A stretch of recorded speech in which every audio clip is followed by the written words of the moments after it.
Good evening, everyone. We'll call the council meeting for July to order and begin with the Pledge of Allegiance. I'll ask Councilman Benton if he'll lead us in that pledge. Pledge of allegiance to the flag of the United States of America and to the republic for which it stands, one nation, under God, indivisible, with liberty and justice for all. Thank you, Mike. Marcia, if you'll call the roll, please. Mayor Frazier. Here. Mr. Benton. Here. Ms. Hagan. Here. Mr. M. Hummel. Here. Mr. R. Hummel. Here. Ms. Shiana is not here. Joanne Hunt. Stacy's not here. Diana Bowen won't be in. Paul Woodburn. Here. Paul Moncone. Here. Vanessa Levon. Rick Rock.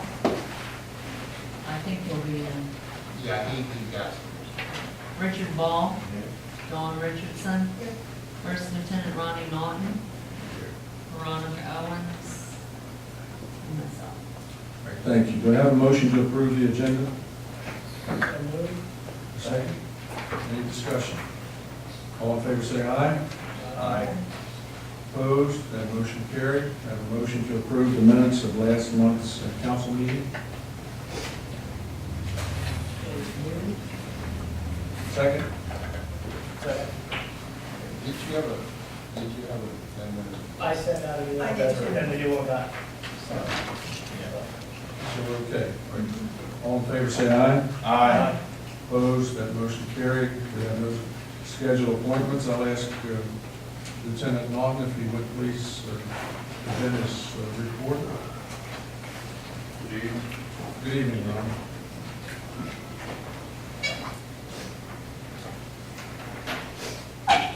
See, in June of 18, the sheriff's office handled 148 calls for service.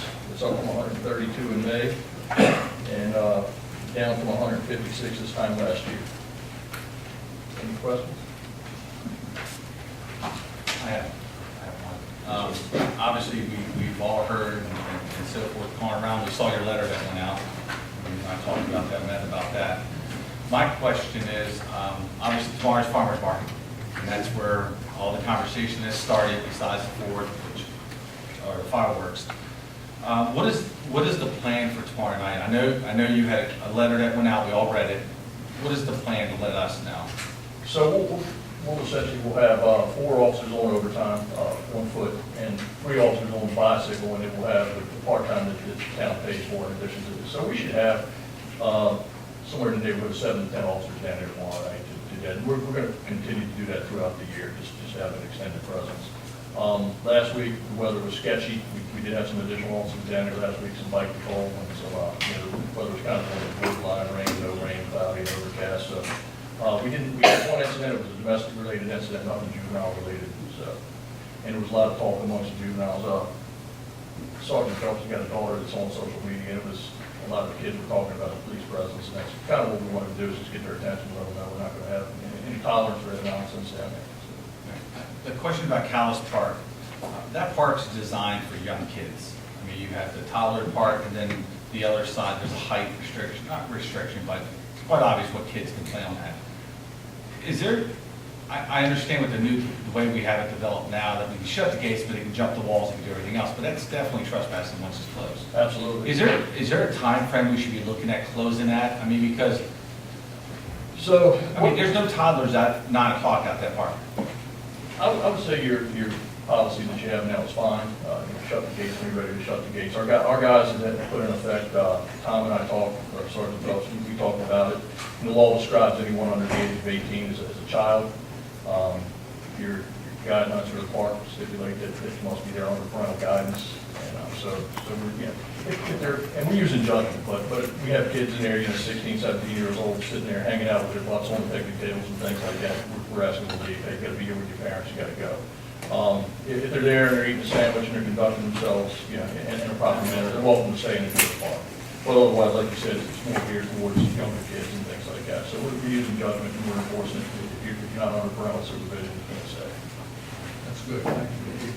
We had been walking at one time, and years ago, we decided not to, because I guess somebody got locked in one night.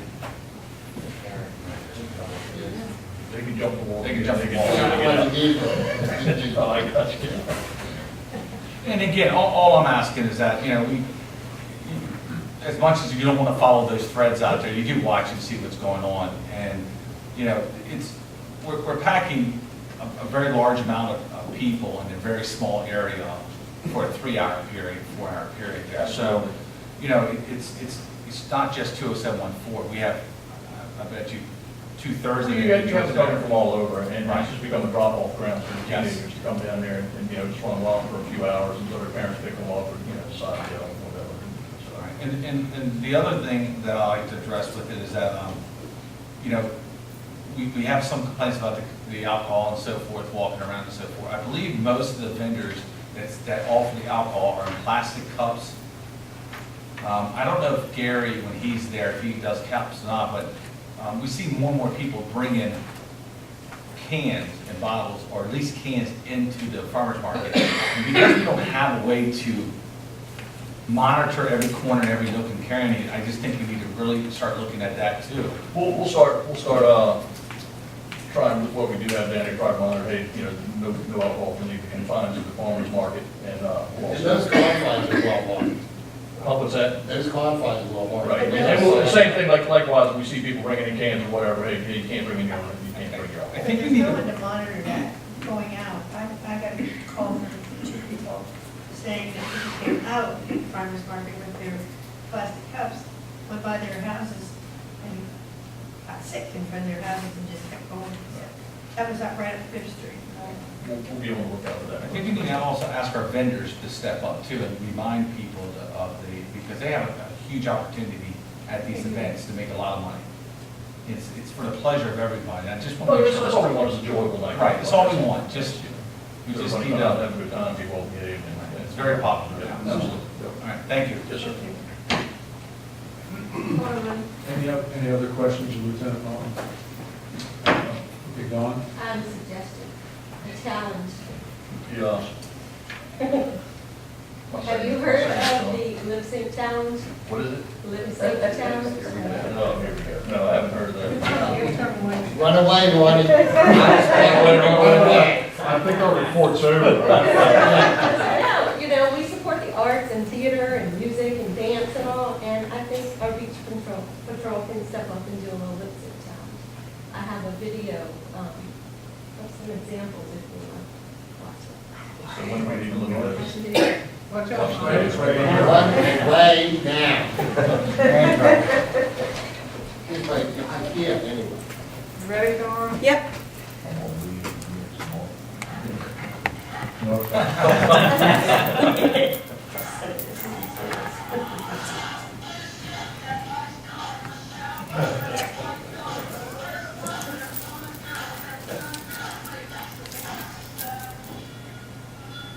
That could be time right there.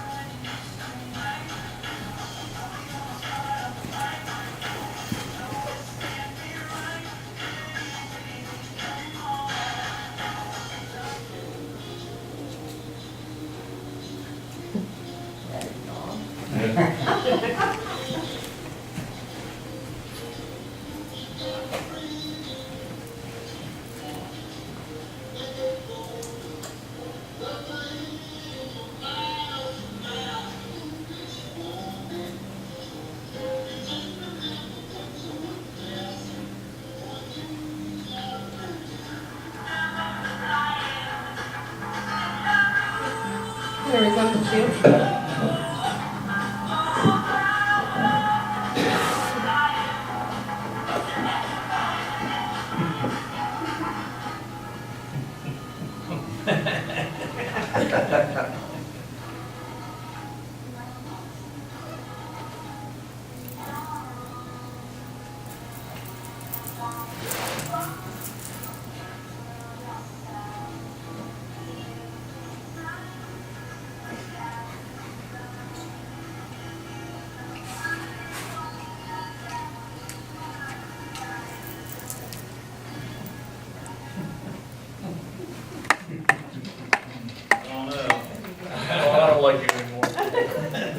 We'll try to come up with something. When do you need it? National Night Out I would can be a help. perfect time. Do what? Video, I can. You can do the video stuff? We can do it.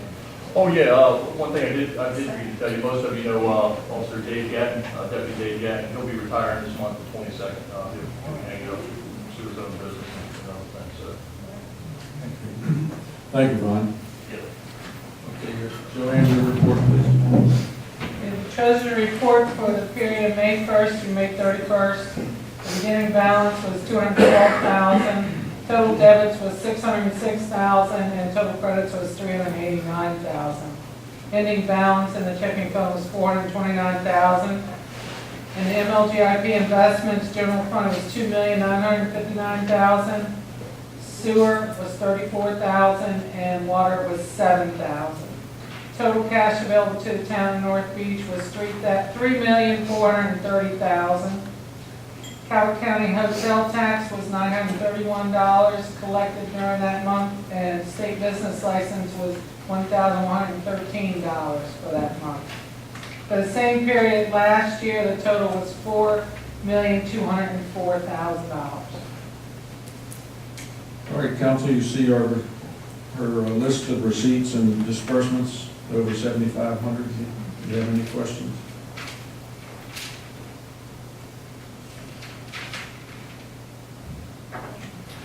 All right, do I have a motion to accept the treasurer's report? So moved. Second? Second. All in favor, say aye. Aye. Opposed? Motion carried. Thank you, Joanne. Okay, Donnie is absent. You have his report. Paul? Just a couple items I want to touch on here in the report. The Maryland State Highway 261 project. I know they had the town hall meeting here. We had 2 meetings last month. One of them was to prepare for the little town hall meeting, which mainly revolved around the detour issue.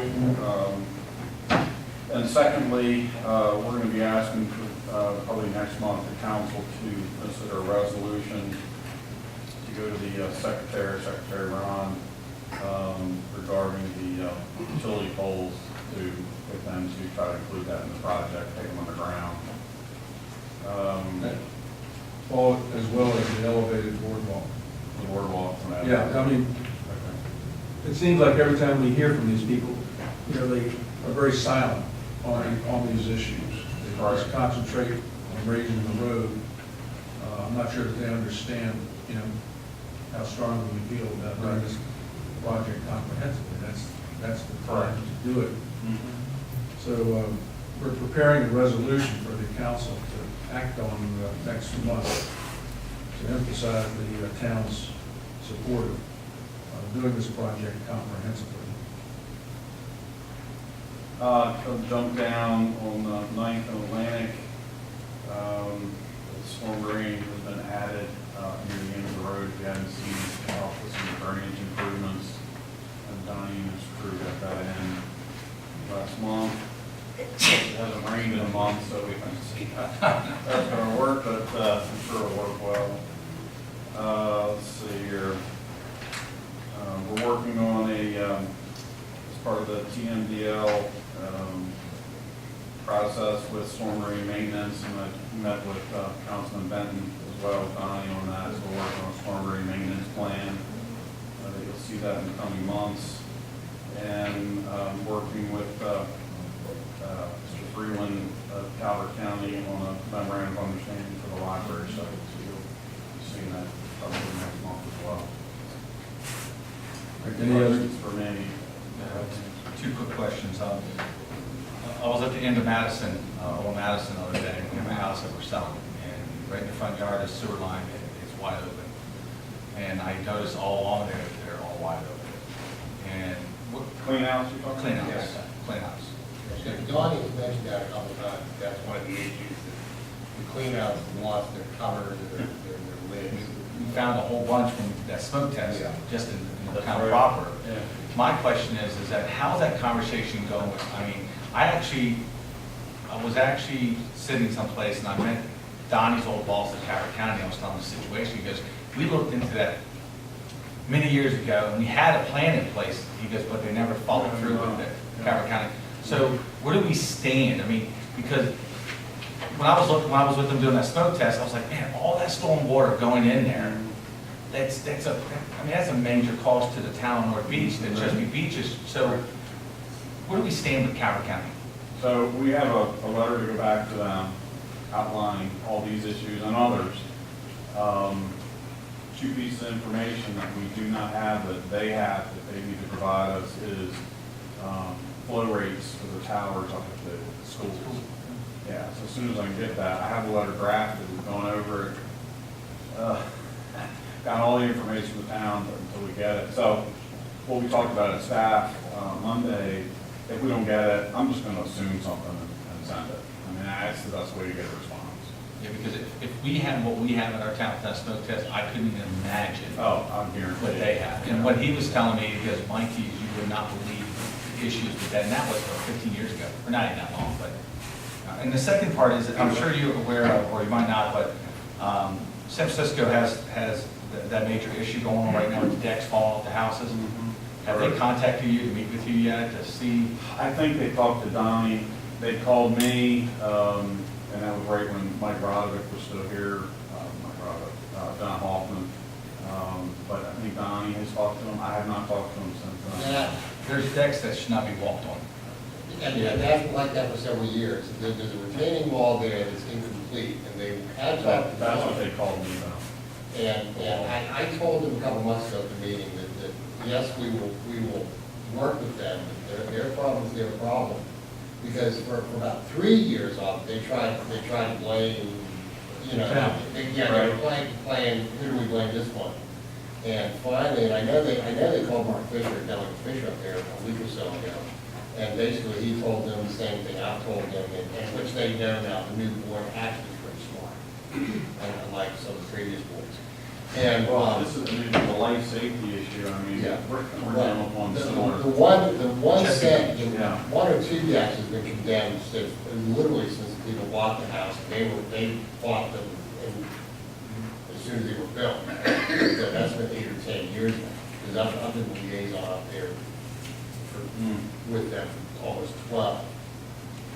And, you know. These permitted.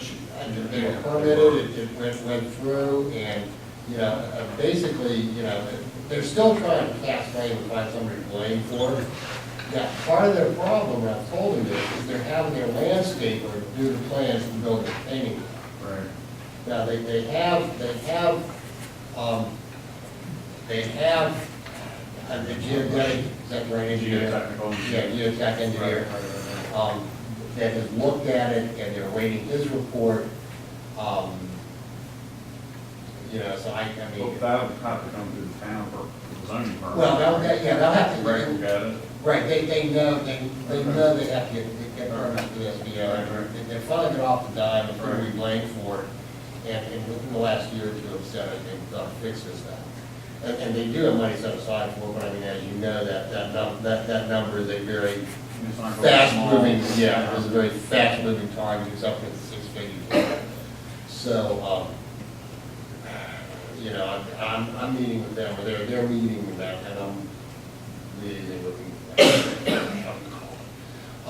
I'm meeting with them Monday night, the meeting Monday night here at 7. So, I know they consulted with an attorney, I was there when they did, and I would tell, only my question is should the town do anything with just sending letters out? I mean, the problem is and as much as they're falling off back in the day, I mean, I know you see them now. I mean, there's a couple of decks that you should not go on. All I want to make sure we're not liable, just like what Chesapeake Beach is doing with the apartments over there by Avenue, where y'all condemned them.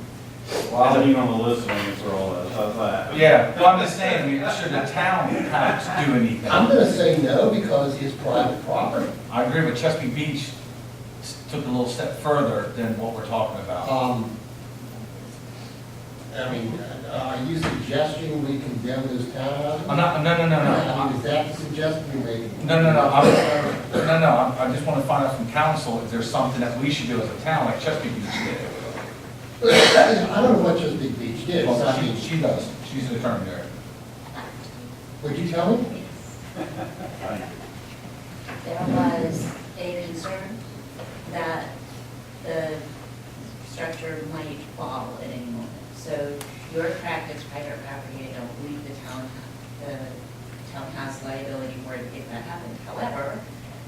before Sandy got it and got hurt, that would be a problem. And the town decided that they were going to pursue that under their dangerous buildings ordinance. And we have a number of other avenues that we are pursuing. The filing of the citations for the unsafe structures seems to have at least gotten some amount of response from the property owner in terms of making repairs, which we have to talk about. I have a message from the attorney for the property owner that we're returning tomorrow, so that part I can't give you more detail on. However, we have citations filed. We are prepared, and have told the property owner that we are prepared to file a nuisance complaint to bring the structure into compliance. So, and to some extent, you're correct, you don't have to do anything. Because the decks were red tagged, literally right after people bought the houses and started. So, I mean, we red, I don't know whether we red tagging or the county red tagging, they were condemned for use right after they, and so, So I can tell you that we're having some difficulty getting the county to participate in this effort because we're not certain that in fact any building permits are ever issued for that structure, and we can't get them to come out and do anything about it. they were for this, and once we approved the site plan, the county then had to review the wetlands and everything else. So, it's not through how many levels of review there is for that. So, and I know they had the developer in at one point, and he felt that the erosion was being caused by clogged gutters and then the water coming out of the gutters and not having downspouts. And now, having said that, the people had to maintain their gutters, so it was more as raining coming over the slide coming down the house. But, that's been working for that plan, for that issue.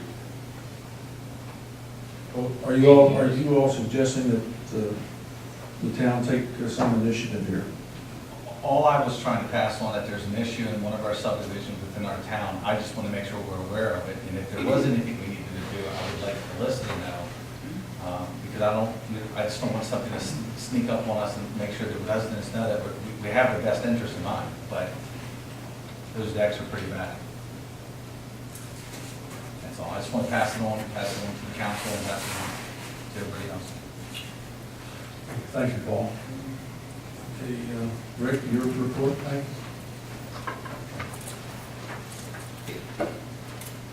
Moving forward to this month was pretty basic as most months, trash, rubbish, exterior things. We did get back on some business inspections, and next month you'll see the rental inspections have picked up again. We worked out a thing with the IT department to get Kelly access to Donnie and I's calendars, so she can now just schedule everything and just come up on our calendars that way, so making it a little bit more fluid. The zoning side of things has been a busy month. We got stuff coming up with American Bloom. I've got some paperwork still I have to give to Alyssa. The Able House that we talked about for years.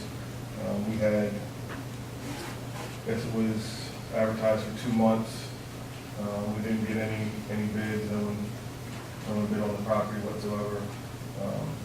So I guess we're at an impasse where you're going to have to make a decision what we want to do with the property. Are you all familiar with what he's referring to? The house on 8th Street that is now the property of the town of North Beach. And it's ours to dispose of. We have, no potential use for it. But in its condition, it is not it's not habitable. It's got to be torn down. And it's not rehabable either. It's not. So we were talking at staff meeting about maybe we should just go ahead and demolish the building and put some seed down there. Make it a lot. Make it sell a lot, tag on the cost of the demolition. Would everyone agree with that? We tried it to sell it. Get an appraisal for the lot and then just list it for market price. What size is that, 25 by 100? So I think it's an odd shape, but I think it's 25 by 105. Okay, I think the council concurs. make plans to demolish it, just I'll see if I can get some. make it look like an attractive sellable lot. Let's see if we can get some bids on, the last time we had a tough time finding. We tore down Junior's. Well, they don't want it, they didn't want to do it. I contacted them, I contacted Skag, I contacted about 12 places. Just the guy that beat the 80s. He said he would give us a price, but it would be substantial. It's a tight lot. It's free to get 2.5, 3 feet on each side of the house, so nobody, you can't use any equipment. It's gonna be very similar to what was there. They're basically gonna have to do it all by hand. So, And that's one of the reasons it hasn't sold. and then, I'm sure that's one of the reasons. Nobody We'll wants just to- have to tag on the demolition cost. And then I guess we can get an independent appraisal on the property, and then we can just list it for sale at whatever the appraised value is. Okay. Okay, so let's find someone to take it down there.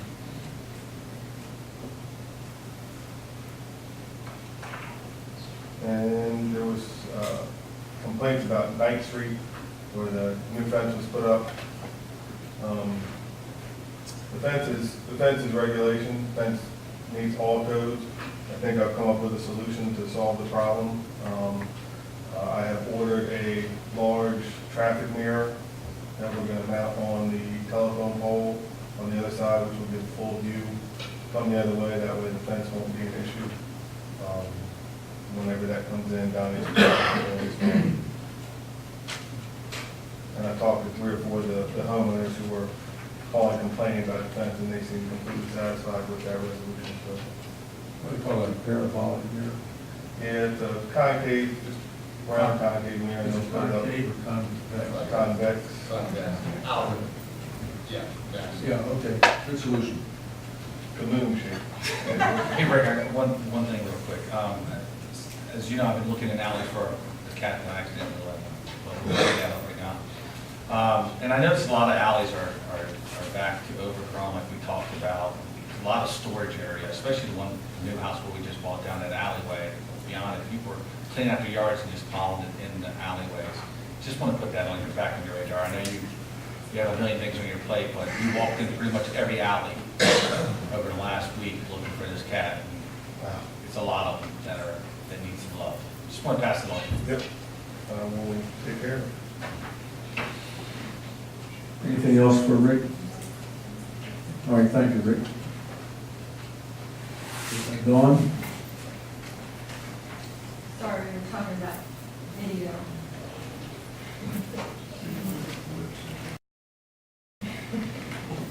Hi, guys. Let's see, first thing, the Northeast trademark, everything's still moving along there. The trademarks have been noticed for opposition, and I included a description of that. But everything's going along as planned. It's gonna notice when the process is complete and everything is approved. So the last thing it says, we'll just have to file evidence that the marks are actually being used, and then file the final registration will issue. We'll use it everywhere, so that won't be hard to do. The next item, the shirt tack.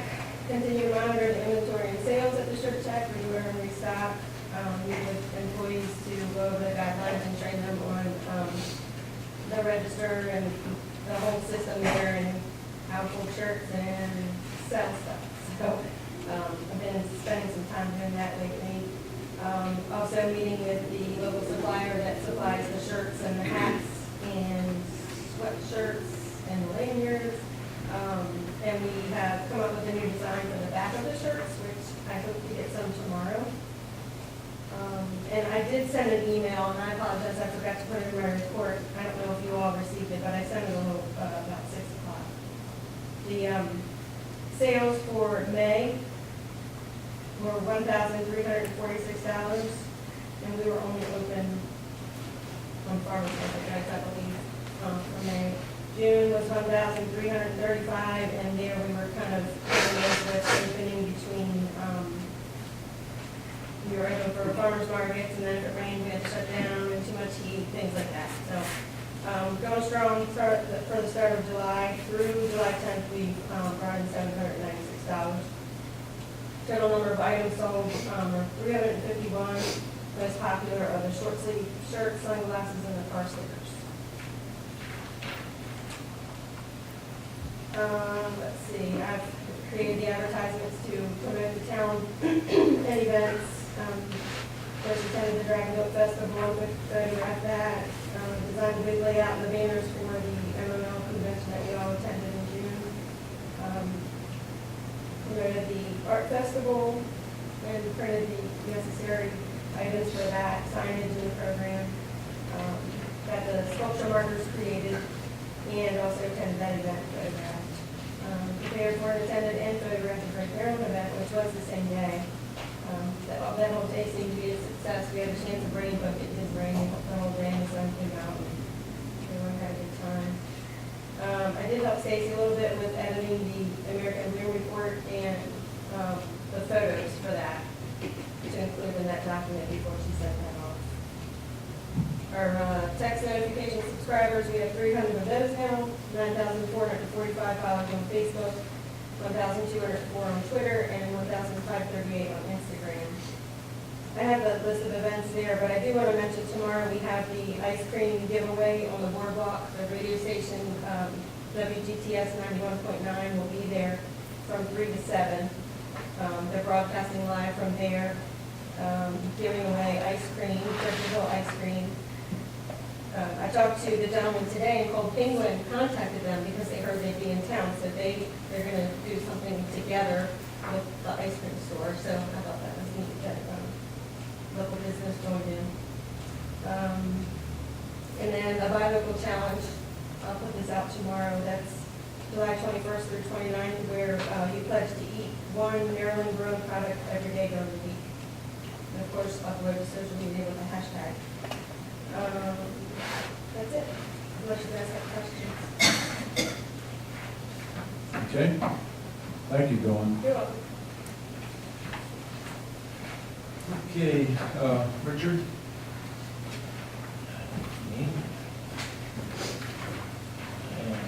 Along with the day-to-day beach activities, the waterfront staff were involved with the preparation and setup for the End Hunger Dragon Boat Festival, the Art Festival, Film Festival, Drink Maryland, fireworks, movie on the beach, concert on the pavilion, yoga on the pier, a wedding at Wetlands Overlook Park in June, and a wedding on the pier July 4th. Quite a lot.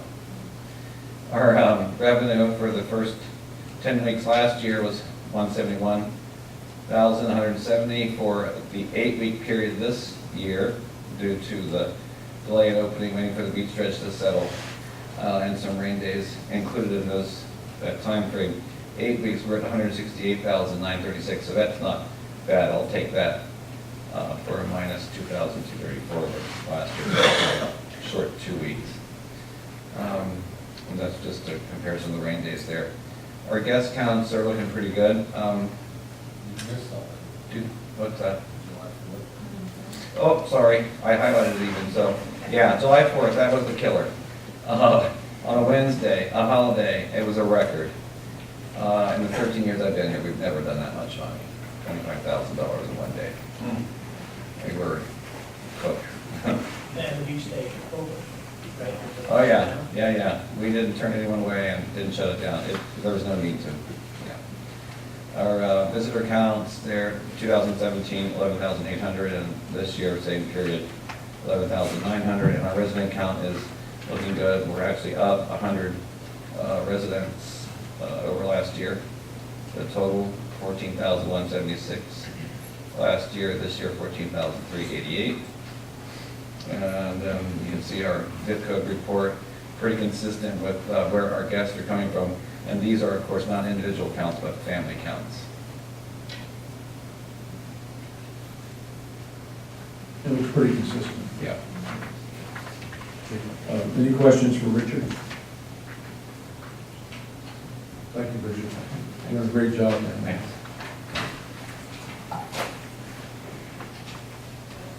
I went down on July 4th, right in the middle of the day for about an hour, just to get a sense for what Richard and his staff are up against. That's a scene down Yeah. I think, Richard didn't tell me, but I think one of your crew leaders did. On July 4th return, we have about 100 umbrellas, 98. I know you have the exact numbers, like 115. 115. Yeah. And one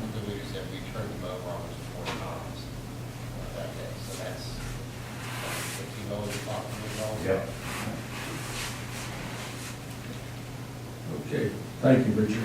I guess Veronica is not with us tonight. So we'll go on to public comment.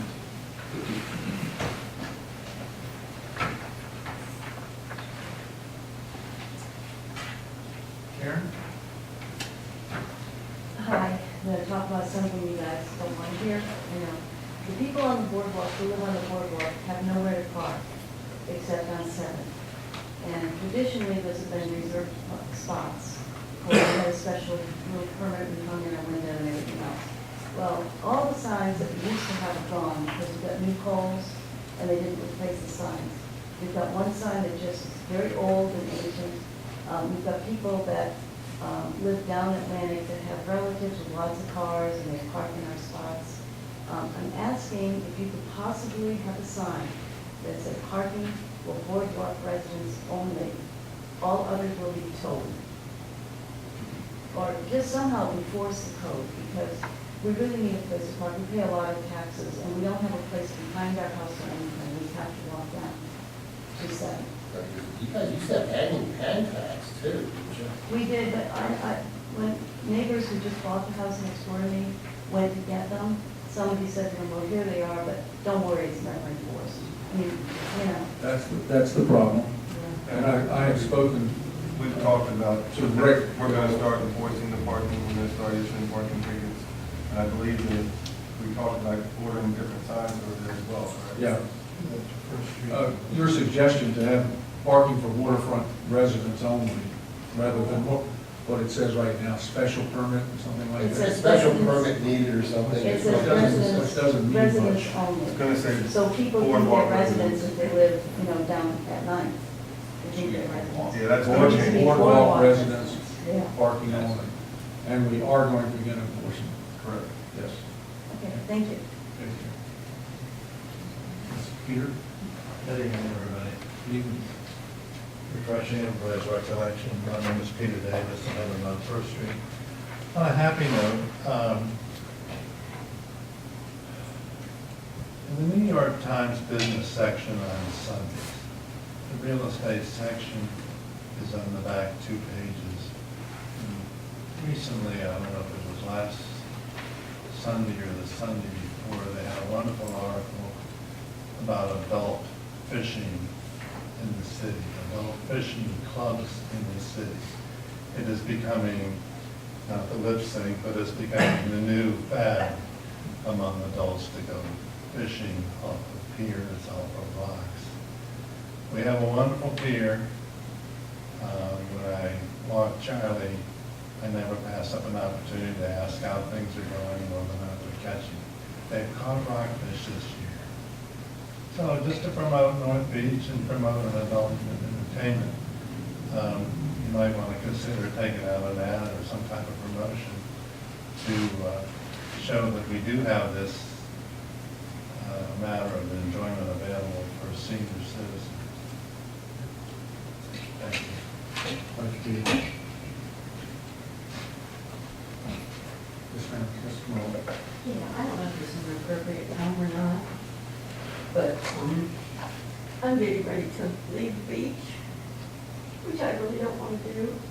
But I want to thank you all just for being here and being open with the town with what you're doing. It's been a pleasure to live here for 10 years, and I'm going to miss everybody. We wish you too.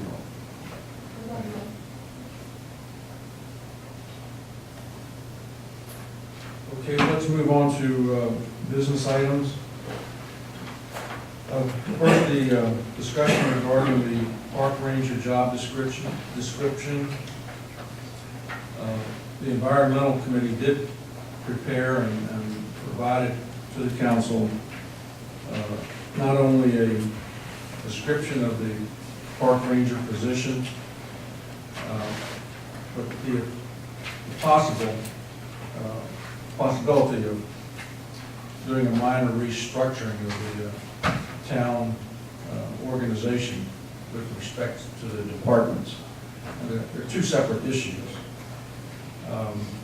And I don't know that we're going to resolve the whole thing tonight. But what I'd like to do is to open up the floor to the council members so that we can get a sense for what your initial reaction is to what you have seen. Are there questions still to be answered? And I think what I want to do, Marcia, is to put this on the August work session agenda for final resolution. Approval of the job description and the discussion on the restructuring of the town departments. Jane, you want to just kind of open up the discussion on the, let's talk about the position itself. The environmental committee has been working diligently to protect our parks, to protect what we have. And part of the thing with the living shoreline was education. And so we feel that by having a park ranger, he could be the education piece of that grant that we got. This was all written up and put together by Jeff Noyes, but unfortunately had to be, didn't have to be, he's on vacation in Vermont, which is a wonderful place to be. But he went through and found this structuring in the old town codes about parks and recreation person. And so that's when we feel that this should come under. We have the video up there, if you would stand please, so people know who you are. And these are all these people, and we are very lucky to have our own environmental officer. If you have any other questions or anything you need to want to know, you could ask us, we could try and answer them. Let me call on Richard first. Richard, you've had a chance to review this, and much of the discussion up to this point has been the concern about duplication of duties. Can you comment to the council on what you see now in this draft of the description? Yeah, I see a total restructuring of since last time. There are a couple things I've highlighted here that just feel that this person's going to focus on the education and the environmental trips and events, et cetera. I think that it's probably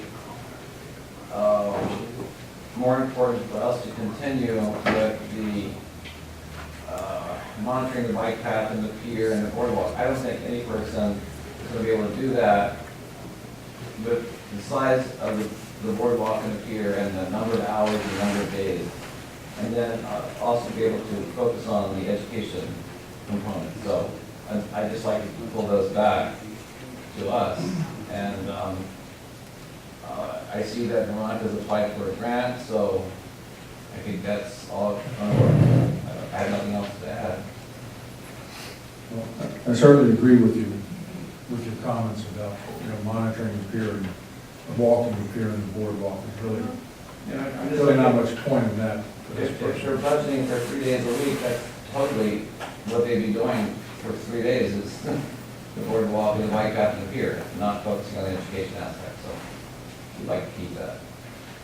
And there was a suggestion also that instead of being a seasonal employee, that they'd be full-time, but work on a part-time basis, so as to keep that number of hours, in line with the salary. Any comments from the council? Why don't you want to do this tonight? We're going to talk about it. Well, I think let's start and,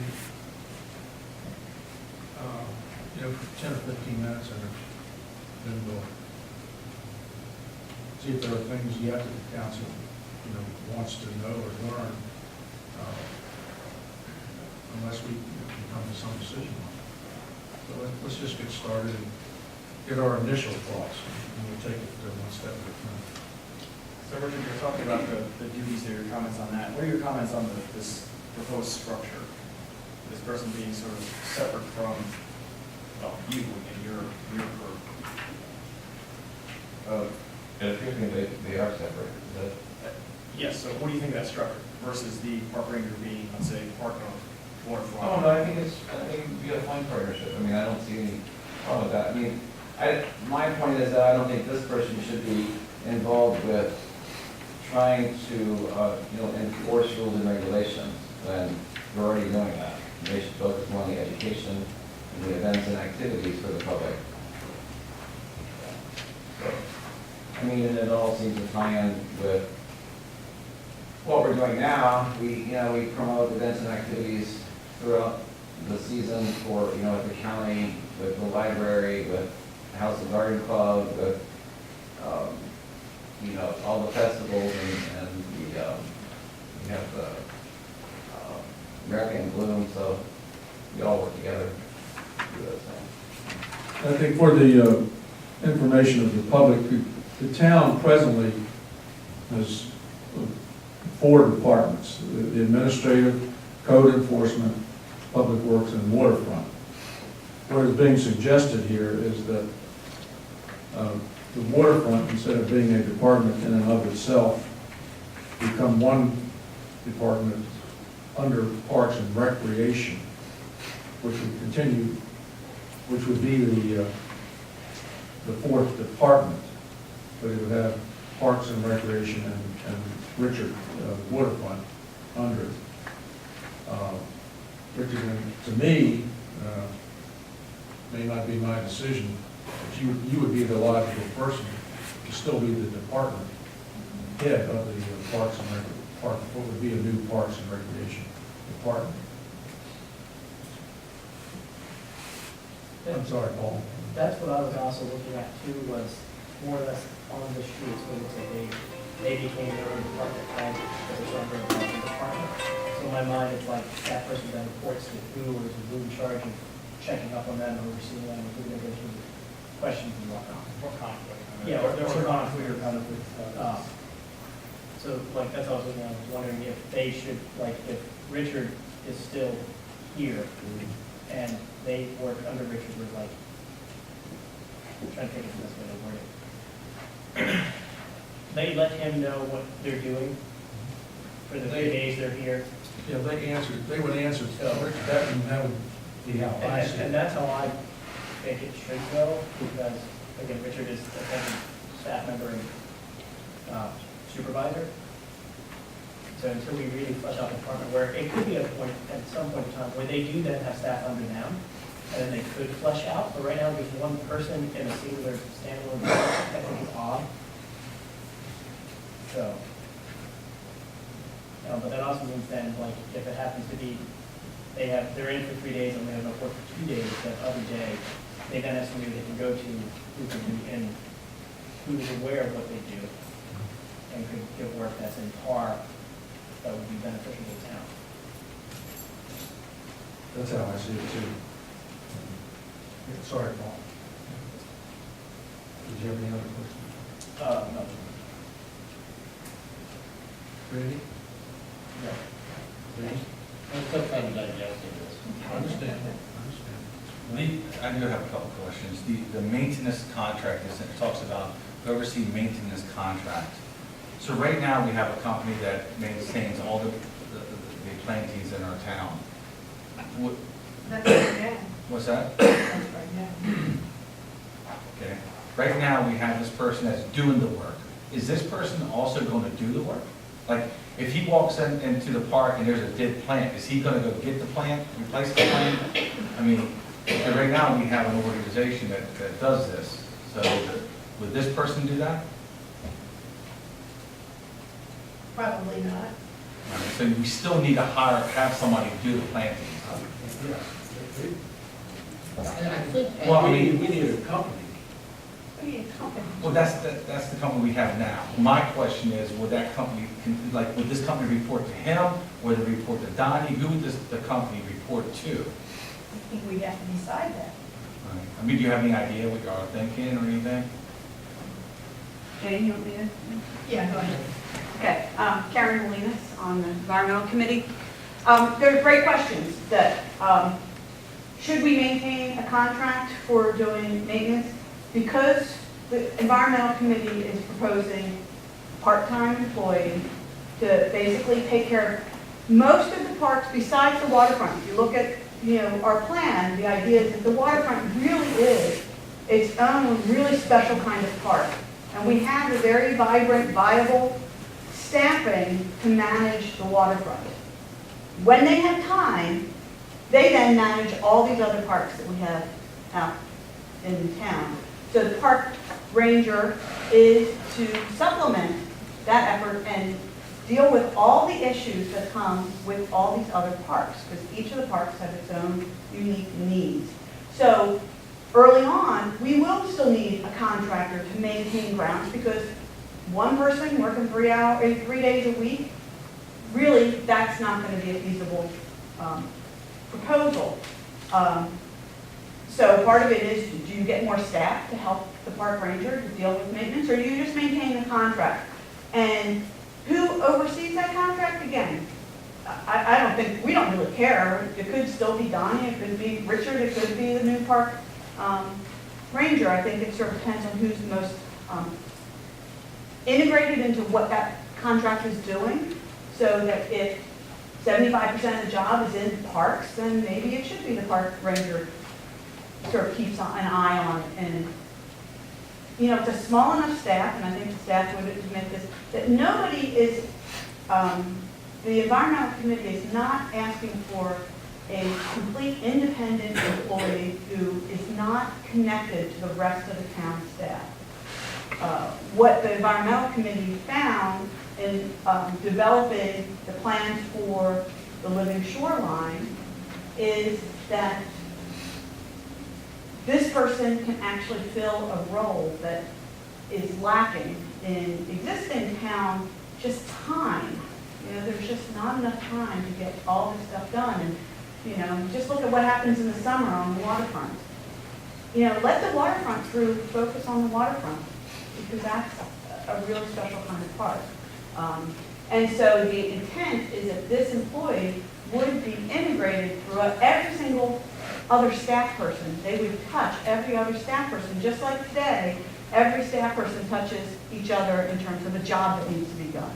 Nobody's working in isolation. So, but the intent is, at some point, this town is going to need to be doing something with these parks.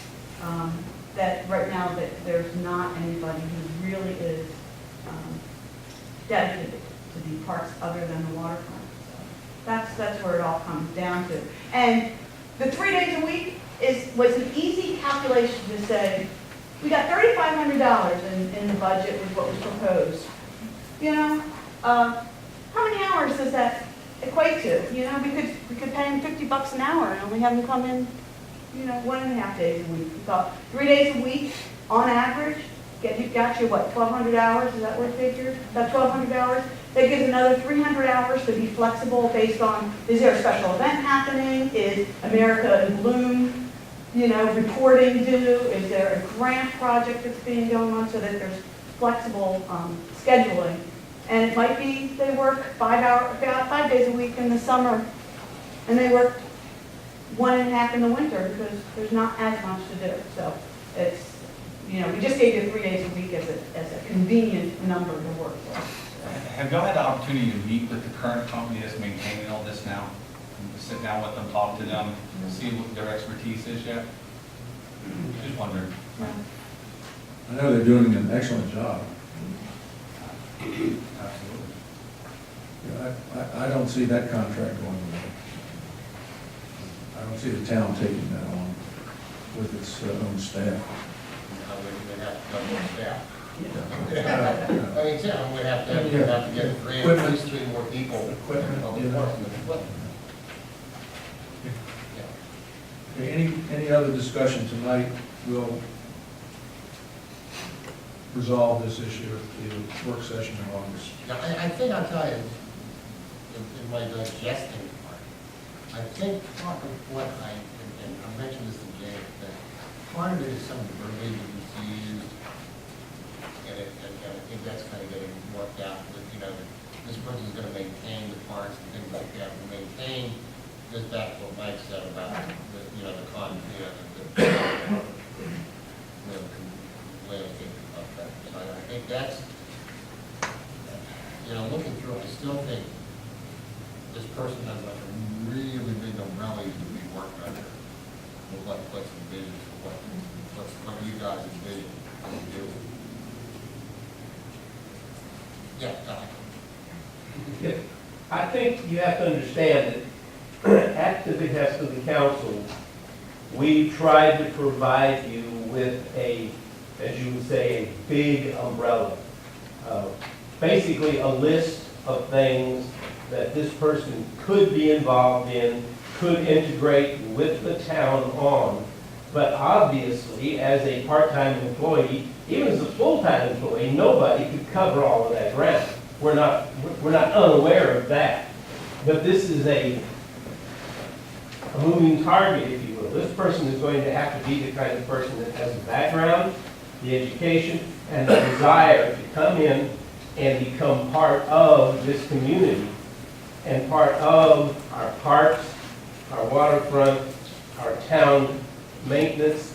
All of these things are going to have to come together under this person, at least their eye. They have to say, okay, if they want to do something here, then is that going to affect the park over there? And if so, I can talk to them and we can work this all out. But I don't think that you can take this as a, you know, as a done deal. It's just a kind of a form to look at and say, these are possibly things that this person could do. But the town has evolved over the last decade or so. We have more parks than we ever had. They're outstanding destinations. And I think it's progressive thinking on the part of the town, and with help from the environmental committee, to recognize that there does need to be someone dedicated to the oversight of the number of issues that affect all of our parks. It's now on kind of a catch-as-catch-can basis. And I see it with the right person. I see a very valuable asset to the town of North Beach. And particularly in the education, we really got to get the right person to enhance, to continue to enhance as the town continues to evolve, knowing the emphasis that we put on our events, on our culture, what we're trying to make the town become. I see this as being an integral part of that evolution and that effort. Thank you all, for your help. We'll make some decisions next month. Can I just also add about the department concept? We did discuss, well, who fills those roles? And the environmental committee did not feel it was our job to decide who should be filling those roles, whether you needed a department head of Department of Parks and Recreation, or having two employees that, knew that their objectives were very similar, and they reported directly to the mayor, just as things are done now. So that was one that, that's not our decision to make of how a hierarchy develops in this town. Thank you, Karen. Sure, Paul. In August, I'm looking to finalize the job description and then the structure of the team. All right, business item 2, an update on phase 2, the Callis Park. I've indicated to the council and for the benefit of the public, we made some improvements to Callis Park, which were part of the bond issue that we floated a year and a half ago. Subsequent to that, we got a grant award from DNR, Parks and Playground, wasn't it, Joanne? Division, awarding us approximately $79,000 to use for our parks and playground. We tried to pay ourselves back with that grant proceeds, but that is not permitted under the terms of the grant. They forward fund the work which is yet to be done. So I asked, since the Callis Park was improved but not there was still work to be done. I asked Richard if he would put together a phase 2 plan so that we could take advantage of this grant. And Richard, you want to present that to the council now and to the public? You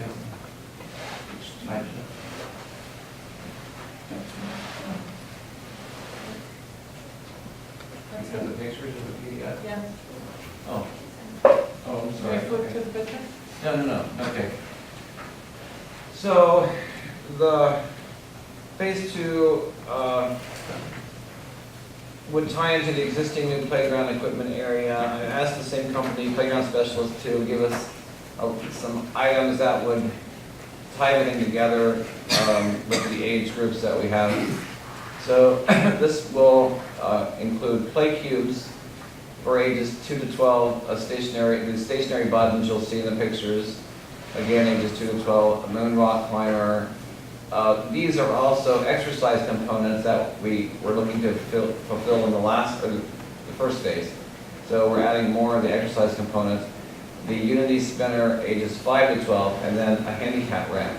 But also, most importantly, with this grant, we were able to include 4 security cameras to tie into our camera system. So I got with Boss Security, we found a location that would, with those 4 cameras, cover the entire area. Great. In that part. So this is a picture of, on the left, the existing area that they'll add to it. If you've been over there behind the new part, there's some bare ground. So they would tie into that to make it one large area to include the other equipment. And the next couple of pictures will give you a better, there is the Unity spinner, the moon rock climber, the play cubes, and the stationary buttons. There's another picture there. And then if you go back one, Joe. Yep. Oh, I'm sorry. Okay. Then this just shows you the final layout where the existing equipment is to the top, and then the new equipment to the bottom. There. And then this, of course, is funded by the program within Space Parks and Playground Grant. What's the distance from the Boys and Girls Club to the new finished edge, roughly? Oh, there's probably maybe 6 feet out from the steps. From the steps? Yeah. Yeah, that was my thought of like where the steps are and when they fall. From the last step, it's like 6 feet. Did you have any questions of Richard?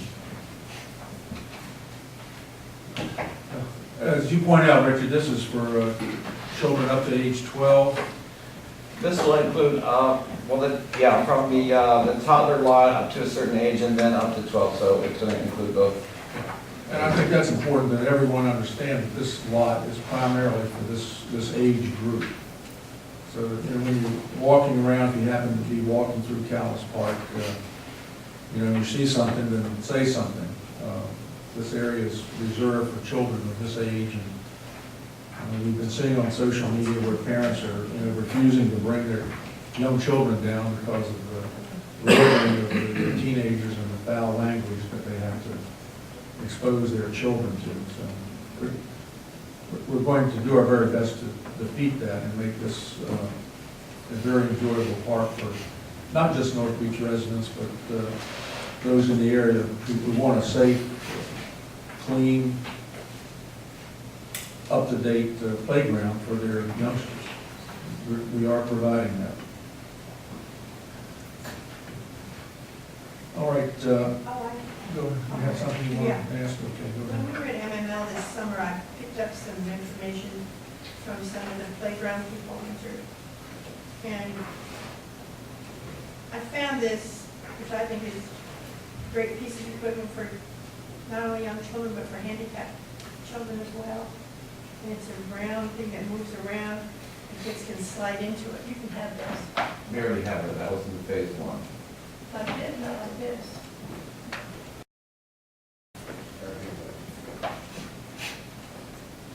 Okay. You can keep that. This picture?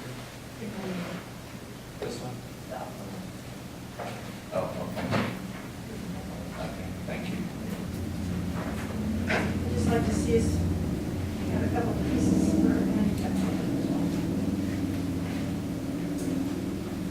Anything else for Richard?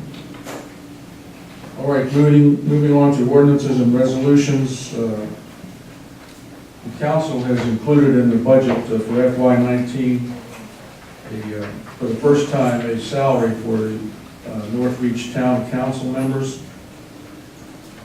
in the amount of $3,000 annually. In order to do that, we need to introduce this ordinance.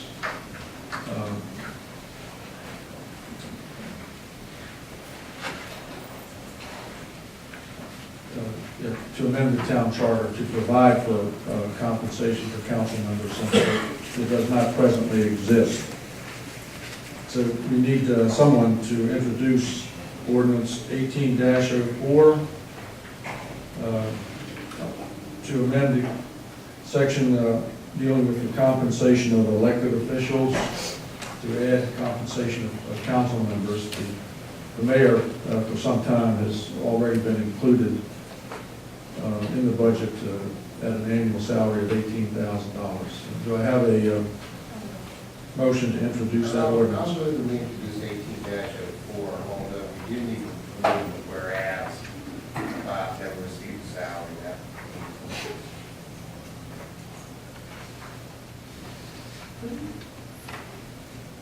Where do you see that, Randy? Whereas town elected officials never received salary for the performance of their functions. Actually, until 1986, they did. It was $50 a meeting. I just missed it. Okay.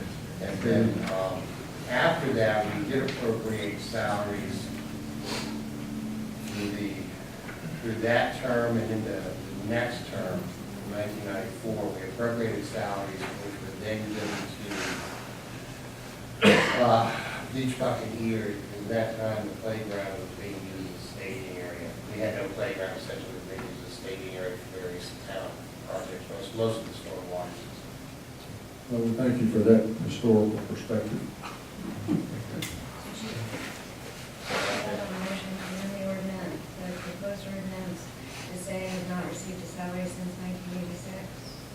Or just remove the whole. Just remove the. I'd say just remove the whole thing. Yeah, that whole ordinance. Okay, that's, that will be voted on in August. If this passes, I get that pay? I just wondered. All right, we also have a resolution. Paul, do you represent the town on the HSBB for the hazard mitigation plan? No. Who represents the town? I don't know. John Hoffman normally did it for the hazard mitigation, and then, also I would attend meetings and bring the information back for Donington, but it could be, I did a yeah. Oh, we got a new duty. No problem. This is a resolution to update the hazard mitigation plan in North Beach to concur with the Calvert County plan. This has to do with threats primarily from flooding, shoreline erosion, winds, that type of event. I move that we adopt resolution 18-05, Calvert County Hazard Mitigation Plan. And folks, yeah, we have no choice, we have to do this. It's been moved and seconded. Any discussion? All in favor, say aye. Aye. Opposed? That motion carried. Thank you. Okay, moving on to, let's council go first. Becky? Not this Saturday, but next Saturday is JAWS. JAWS, that's all. We're going to redirect the stream some so that we can have some water as well for JAWS. And rumor has it there may be sharks in the water. So I hope to see everybody out. Thank you. Mike? Thank you for coming, but and also as the weather continues to be hot, you do have neighbors probably don't have AC, have issues and challenges. just keep an eye out for them, check on them, make sure they're taken care of. The weather's, you know, you never know what the weather's gonna be. Thank you. Paul? Thank you for coming. Jane? Thanks for coming, and I'd like to thank the environmental committee for all their hard work. What they said. What you, okay. What Paul and Jay said. I just would like to make everyone aware of a new initiative. Well, it's not that new, but it's fairly new in Maryland, and that is businesses, restaurants especially seem to be affected in eliminating plastics, single-use plastics from their stores. I first became aware of it when we went to MML in Ocean City. In Ocean City, you know, we couldn't get straws in your drinks anymore. And I subscribed to the National Geographic, and I would commend the June issue to you for reading it. It shows it has an article about how much plastic is in our oceans. And we're talking about millions of metric tons of plastic that is accumulating in our oceans. And unfortunately, most of it comes from Asia. I mean, the numbers are in here, but you know, this is a serious problem. I am not an environmentalist, but I understand a problem when I see it. And this is something that we can do something about.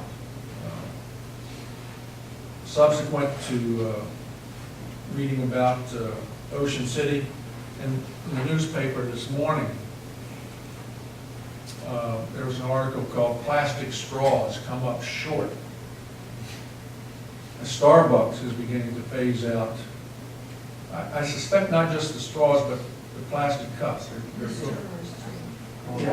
Stores, Hyatt Hotels, McDonald's, Burger King, Dunkin' Donuts brand, and Yum Brands, which includes KFC, Pizza Hut, Taco Bell. So this is becoming an effort that some very big corporations are joining, and we hope it will make a difference. But Seattle passed an ordinance. Seattle also. $250 fine. Yeah. So think about the single-use plastics, things that you can substitute something else for, you know, when you use it in your own personal life. I have. Let's see if we can just do the right thing, the smart thing and the right thing. Okay, enough about that. Mr. Mayor, if you tell people that sucking on straws causes wrinkles on their lips, they might stop. And causes ear infections. Okay, I need a motion to adjourn and to meet in closed session to consider the acquisition of real property for a public purpose and matters directly related thereto, as authorized by the General Provisions Article of the Annotated Code of the Public General Law of Maryland, Section 3-305B3. I move that we adjourn close this session and meet in closed session to consider the acquisition of more property for public purpose and matters directly related thereto, as authorized by the General Provisions Article of the Annotated Code of the Public General Law, Section 3-305B3. Can I do it right that time, Melissa? You did. All in favor say aye. Opposed, motion carried. Thank you all.